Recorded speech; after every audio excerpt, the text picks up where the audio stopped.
Meu nome é Virgílio e gostaria de pedir a você que assista o vídeo todo. E se você gostar do vídeo, siga o canal, deixe o seu like, deixe suas percepções, críticas ou sugestões no comentário, né? E o mais importante, se essa reflexão desse vídeo de hoje puder ser útil para você ou para alguém, compartilhe. Bom, vamos lá. Memento mori. Essas palavras que em latim significam lembre-se que você vai morrer, podem soar sombrias para muitos, mas ao longo da história essa reflexão não foi vista como algo mórbido ou negativo. Pelo contrário, recordar a morte tem sido uma prática fundamental para filósofos, líderes, sábios, para que justamente possamos viver melhor. Hoje, vamos explorar a origem dessa expressão, como ela foi utilizada ao longo dos séculos e quais filósofos, disseminaram essa ideia do memento mori. E o mais importante de tudo, porque pensar na morte pode ser a chave para uma vida mais autêntica e significativa. Afinal, como já dizia Sêneca, morrer mais cedo ou mais tarde não importa. O que importa é se você realmente viveu. E aí, você realmente viveu? A expressão memento mori tem suas raízes em Roma Antiga, né? E durante as celebrações de triunfo, quando um general romano retornava vitorioso de uma batalha e era recebido como um herói nas ruas de Roma, havia um ritual curioso. Ao lado do general, um servo sussurrava constantemente em seu ouvido: memento mori, ou seja, lembre-se de que você é mortal. Profundo, né? Isso era feito para lembrar ao general que, apesar de sua glória momentânea, ele não era um deus, ele não era eterno, e que a morte chegaria para todos, inclusive para ele. Esse conceito, no entanto, não ficou restrito à Roma Antiga. Ao longo da história, artistas, monges, filósofos, líderes, enfim, usaram a reflexão sobre a morte como um instrumento para encontrar clareza e propósito na vida, na existência. E a gente pode ver essa ideia presente nas artes medievais, nos quadros barrocos, né, que retratavam caveiras ao lado de velas apagadas, ou até em algumas tradições espirituais, como a meditação budista, sobre a ideia de impermanência. Memento mori sempre teve um propósito claro: trazer consciência sobre a fragilidade da vida para que possamos valorizá-la. Na Idade Média, por exemplo, essa expressão era amplamente usada dentro do cristianismo para lembrar dos monges, os fiéis, da necessidade de se prepararem espiritualmente, se elevarem espiritualmente, pois a morte poderia chegar a qualquer momento. Esse pensamento deu origem a uma forma de arte chamada vanitas, onde objetos como caveiras, ampulhetas e velas eram usados para simbolizar a passagem do tempo e a transitoriedade da vida, né? A efemeridade da vida. Mas não foi apenas no contexto religioso que essa expressão teve importância. Filósofos estoicos como Sêneca, Marco Aurélio e Epíteto incorporaram o memento mori como um princípio de vida, um princípio estoico para reflexão, né? E para eles, lembrar-se da morte não era motivo de tristeza, né? Mas uma ideia de liberdade. E aí, né, quando a gente compreende que nosso tempo é limitado, a gente passa a valorizar mais as nossas escolhas e o tempo que a gente tem. E vou dar algum exemplo, né? Alguns pensadores, ao longo da história, reforçaram a importância de refletir sobre a morte. Sêneca, por exemplo, dizia que a morte nos acompanha desde o nascimento. O momento que passou pertence à morte. Para ele, viver com consciência da morte nos ensina a não desperdiçar tempo com preocupações inúteis. Então, o tempo que passou não é nosso, já é da morte. Marco Aurélio, imperador filósofo, escreveu, em Meditações: você pode deixar a vida agora, que isso determine o que você faz diz e pensa. Ele nos lembra que cada momento pode ser o último e devemos agir sempre com intenção e integridade, né? Aquela coisa de, e aí, você tem aproveitado de verdade a vida?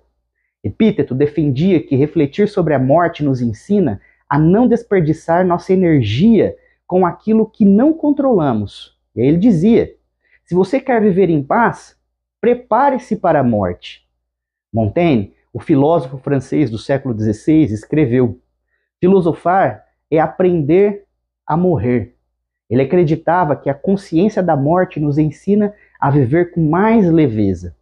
E, por sua vez, Nietzsche, né, embora tivesse uma visão um pouco diferente, até como eu coloquei num outro vídeo, escreveu que o pensamento da morte nos dá a chance de criar uma vida digna de ser repetida eternamente. Aquela ideia do eterno retorno dele, né? Para ele, devemos construir uma existência que, se fosse repetida infinitamente, ainda assim valesse a pena ser vivida. Bom, mas por que essa reflexão sobre a morte é tão poderosa? A gente vive, né, em uma sociedade que muitas vezes evita falar sobre a morte, ou, em nome de uma determinação materialista, uma determinação hedonista, né, de vida, a gente busca evitar ou busca fugir da morte, busca enganar a morte, mesmo que como um ato reflexivo, né? Como se ignorar a morte nos tornasse imortais. Mas na verdade é justamente quando aceitamos nossa infinitude que a gente começa a viver de verdade. Quando a gente percebe que vai morrer, é que a gente começa a viver. E o Memento Mori nos ajuda a parar de adiar aquilo que realmente importa. Se a gente soubesse de verdade que nosso tempo é curto, daríamos mais valor às pequenas alegrias, às pessoas que amamos e aos projetos que realmente fazem sentido e dão propósito à nossa existência. Né? Então o Memento Mori nos ensina a não perder tempo com coisas insignificantes. E quantas vezes a gente desperdiça o nosso tempo, desperdiça a nossa energia com brigas, com ressentimento, com preocupação, com coisas materiais que nada importam, que não vão ficar. Então, Memento Mori nos ajuda a fazer as escolhas difíceis, né? E quando a gente sabe que a vida é breve, a gente se torna mais audacioso, mais disposto a tomar a decisão que realmente importa para uma vida autêntica, uma vida de plenitude, uma vida de propósito. E aí o Marco Aurélio, né, fala que a morte sorri para todos nós. Tudo que podemos fazer é sorrir de volta. Olha que bonito, né? E aí essa é a melhor maneira de entender o Memento Mori. Não como um peso, um fardo, uma corrente, mas como uma oportunidade de viver cada dia como se fosse o último e fazer com que esse momento vale a pena. E aí, se hoje fosse o seu último dia de vida, né? Como você gostaria de tê-lo vivido? Bom, e aí agora eu vou começar uma reflexão e eu gostaria de pedir para vocês que continue no vídeo, assista ele até o final. E se você gostar do vídeo, deixa um like, segue o canal, né? Escreve aí nos comentários as suas percepções, críticas, sugestões. E o mais importante, se você julga que essa reflexão vai valer a pena para alguém, se alguém vai precisar disso, por favor, compartilhe. Bom, a gente vive tão atribulado com todas as coisas, com o nosso dia a dia, com uma agenda lotada, com compromissos, com o trânsito, com o estresse do dia a dia, com todas as coisas que nós temos que fazer em casa, no trabalho, compromissos sociais, com a família, que o nosso dia ele passa tão abarrotado de coisas, tão cheio de coisas, que a gente dificilmente tem tempo para refletir sobre qualquer um dos momentos da nossa vida. Quem dera então, né, o quiçá, sobre a nossa morte. Inclusive a gente evita falar disso, a gente evita pensar na nossa morte, talvez porque a gente venha de uma tradição cristã, né, mesmo que você não seja cristão, ou mesmo que você seja católico ou evangélico, mas o fato é que a gente vive num país de cultura cristã E a morte, ela talvez tenha um sentido muito negativo, né? E o que vem da morte tem um sentido de punição muito poderoso sobre a nossa mentalidade, né? Sobre uma espécie de inconsciente coletivo referente à morte que faz com que a gente não toque nesse assunto, ou como se tocar nesse assunto trouxesse algum tipo de azar, né? Ou refletir sobre isso trouxesse alguma espécie de mau agouro. Bom, mas o que a gente percebe na filosofia, sobretudo a filosofia estoica, e aí, né, durante a filosofia da Idade Média também, é que refletir sobre a morte, na verdade, é que nos garante uma vida plena. Se a gente sabe que a gente vai morrer, se a gente sabe que é efêmero, se a gente sabe que é passageiro, poxa vida, então a gente precisa aproveitar esse momento agora. A gente não pode desperdiçar esse momento. Então, aquela ideia, né? Viva hoje como se fosse o seu último dia. E aí existe uma confusão, né? Quando a gente é jovem, os jovens no geral, né, usam muito essa frase, talvez por causa daquela influência do Carpe Diem, né? Viva sua vida intensamente, ou viva sua vida como se fosse o último dia. Mas viver sua vida como se fosse o último dia não quer dizer desperdiçar a sua vida como se fosse o último dia. Quer dizer aproveitar. E aí, para você, o que é aproveitar a sua vida? São reflexões, são atitudes, é uma busca por uma elevação, né? Então, quando você se autodomina, quando você se autocontrola, quando você se eleva, quando você busca perseguir as virtudes em sua vida, em sua existência, você começa a se alinhar com a morte, mas de uma maneira boa, da maneira positiva. Você não está se jogando nos colos, né, no colo da morte, mas você está alinhando a plenitude da sua vida ao momento da sua morte. Então, a primeira coisa que eu preciso falar para vocês é: esquece essa ideia de que viver a vida ou aproveitar a vida é desperdiçar com festa, com bebida, com promiscuidade, ou querendo ganhar dinheiro fácil, juntar dinheiro para ter dinheiro, como se isso fosse uma espécie de status. Esqueça tudo isso. Aproveitar a vida está em pequenas coisas simples. Controlar emoções, controlar pensamentos,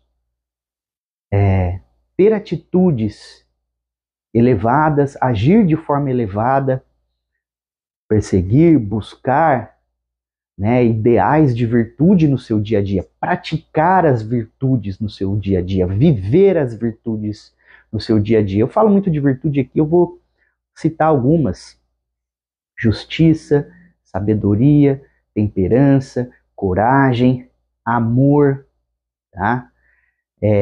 Paciência, bem comum, né, coletivo, são virtudes.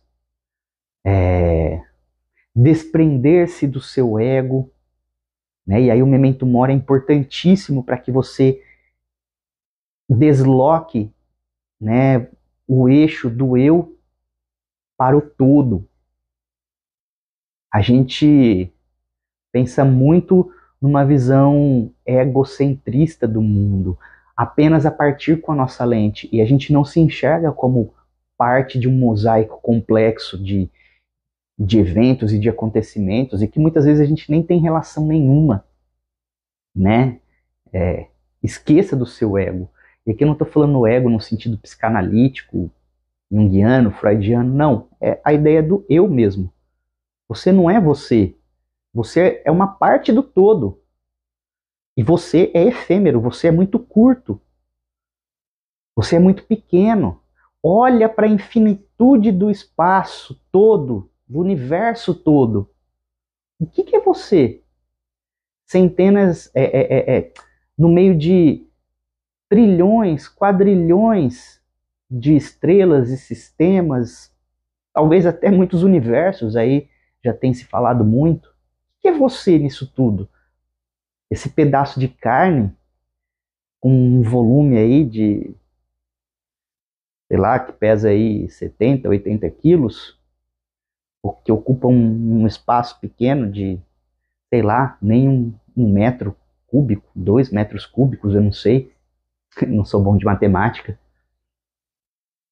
e vai viver aí 50, 60, 70, 80 anos. Se você tiver muita saúde, 120, num tempo que é infinito para trás e infinito para frente, quem que é você? Lembre-se, você já pertence à morte. Se você chegou aí aos seus 30, aos seus 40 anos, você já entregou talvez metade ou quase metade da sua vida para a morte. E o que você fez até aqui? O que você realizou? O que você construiu? Eu não estou falando de coisa material, casa, carro, dinheiro, conta bancária. Eu estou falando de legado. A gente nasce pelado e morre pelado. O que a gente leva? A gente não leva nada, mas o que a gente verdadeiramente deixa? Daqui 1 ou 2 gerações, você não vai ser nem uma foto numa estante ou pendurada numa parede. Se você tiver filhos, se você pretende ter filhos, no máximo você vai ser lembrado pelos seus avós. Talvez alguma memória, lembrado pelos seus netos. E talvez alguma memória muito pequena dos seus bisnetos. Você nem foi, talvez, uma idealização dos seus pais.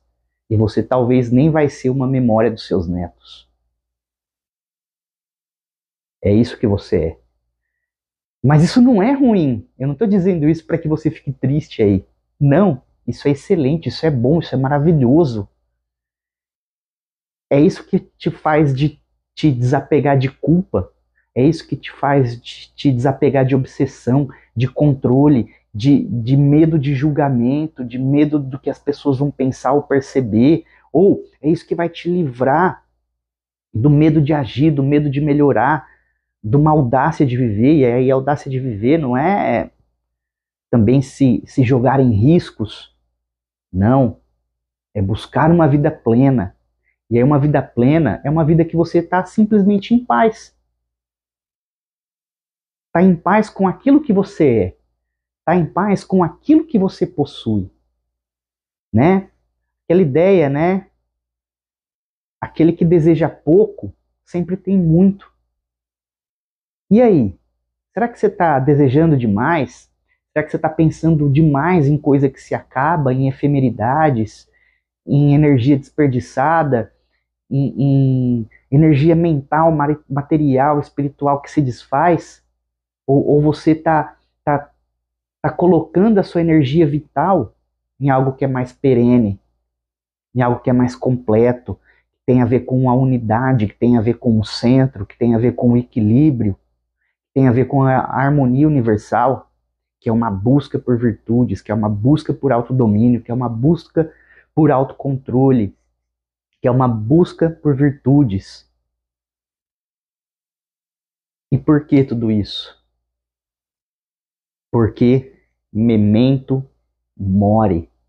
Lembre-se de que você é um mortal. Lembre-se de que você vai morrer.